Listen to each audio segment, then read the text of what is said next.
आज जब बिलावल भुट्टो वहाँ खड़े होकर म्याऊं म्याऊं कर रहा था और ये जो सुप्रीम कोर्ट को और इमरान खान के ऊपर तनकीद कर रहा था, तो मैं याद कराना चाहता हूँ जनाब बिलावल साहब कि जब जनरल बाजवा साहब हमारे पास आए और उन्होंने कहा कि ये नो कॉन्फिडेंस मूव वापस ले लें और आप इलेक्शन करा दें, और हमने कहा इलेक्शन करा दें, तो शाम को जरदारी साहब से ज़रा पहले पूछ लें कि इस ये जो यहाँ पे मेस है वहाँ पे जनरल बाजवा साहब के पाँव में आपके वालिद साहब नहीं पड़ गए थे।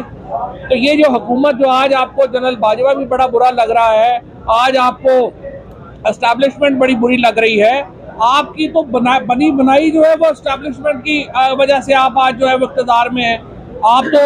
आप उस मीटिंग में मौजूद थे जब आपने जाके जरदारी साहब को कहा कि नहीं अब्बू ज़्यादा हो गया, इस तरह पाँव में ना पड़े। आज आप लोग जो कर रहे हैं, अजहर मशवानी को जिस तरीके से अगवा किया गया है, हमारे सोशल मीडिया के बच्चों को जो हसान न्याजी के साथ किया जा रहा है, कौन सी डेमोक्रेसी है ये कौन सा आइन है जो पाकिस्तान में इस वक्त चल रहा है। और चीफ जस्टिस साहब ने बड़ी सही ऑब्जर्वेशन की है, पाकिस्तान को अगर आपने आइन के मुताबिक चलाना है तो इलेक्शन साइना क़ानून है, इलेक्शन एक बुनियादी शर्त है जिसके बगैर पाकिस्तान दोबारा जमहूरियत और आइन की पटड़ी पर नहीं चढ़ सकता।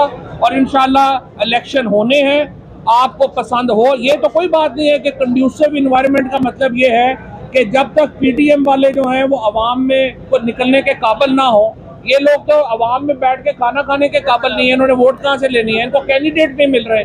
तो जब तक कैंडिडेट नहीं मिल रहे, जब तक इनका माहौल ठीक नहीं होता, मुल्क में इलेक्शन ही ना हो, ये कहाँ के आइन में लिखा हुआ है। इंशाल्लाह इलेक्शन होंगे और पाकिस्तान आइन के मुताबिक आगे बढ़ेगा। कल सुप्रीम कोर्ट ने डिफेंस सेक्रेटरी को भी बुला लिया है, फाइनेंस सेक्रेटरी को भी बुला लिया है और उनको कहा है कि वो एक प्लान अपना अदालत में पेश करें और जो भी सुप्रीम कोर्ट का फैसला होगा हम उसके साथ इंशाल्लाह चलेंगे। आज लॉयर्स कन्वेंशन भी हो रहा है लाहौर में, तमाम नज़रें उधर भी हैं, हम देखते हैं कि वकला अपना क्या नुक्ता नज़र देते हैं। और आज पार्लियामेंट के अंदर जो बहस हुई है वो भी बड़ी खौफनाक है। ये हुकूमत कैसे कायम हुई थी? क्या ये हुकूमत जमहूरी तौर पे मुंतखब होके आई? जवाब है नहीं। ये हुकूमत एक इसी अदालत के जो इस बेंच में 3 जजेस शामिल हैं, उन जजेस के फैसले के नतीजे में ये हुकूमत बनी, एक सो मोटो नोटिस के नतीजे में ये हुकूमत बनी। और ये हुकूमत जो है प्रोडक्शन है इस एक सुप्रीम कोर्ट के बेंच के सो मोटो ऑर्डर की। रिविजन पिटीशन फाइल अभी हो गई है, वो अच्छा डिसाइड हो गया।